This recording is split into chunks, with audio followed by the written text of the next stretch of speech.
রাজপথে গড়ে ওঠা জাতীয় ঐক্য এবং জাতীয় নির্বাচনের পরিবেশ বিনষ্টের অপচেষ্টা চলছে।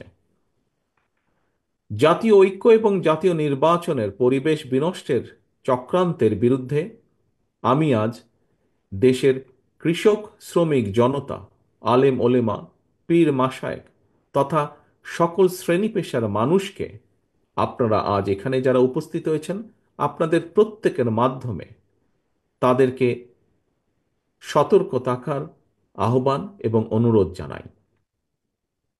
যারা বাংলাদেশকে তাবেদার রাষ্ট্র বানিয়ে রাখতে চেয়েছিল, তাদের ষড়যন্ত্র কিন্তু এখনো থেমে নেই।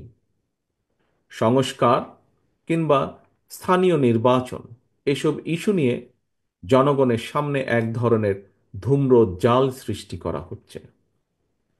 রাষ্ট্র এবং রাজনীতিতে সংস্কার একটি ধারাবাহিক প্রক্রিয়া। বিএনপির কাছে সংস্কারের ধারণা নতুন কিছু নয়।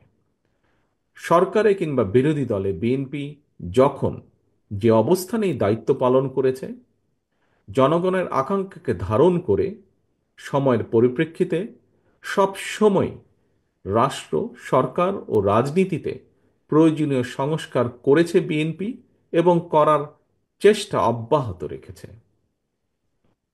1975 সালের 7ই নভেম্বরের পরে দেশে বহুদলীয় গণতন্ত্র প্রতিষ্ঠা, সংবিধানে পঞ্চম সংশোধনের মাধ্যমে মুক্তিযুদ্ধের আকাঙ্ক্ষার প্রতিফলন, 1991 সালে দেশে সংসদীয় সরকার প্রতিষ্ঠা, এই সবই ছিল রাষ্ট্র রাজনীতির ময়দানে যুগান্তকারী সংস্কার।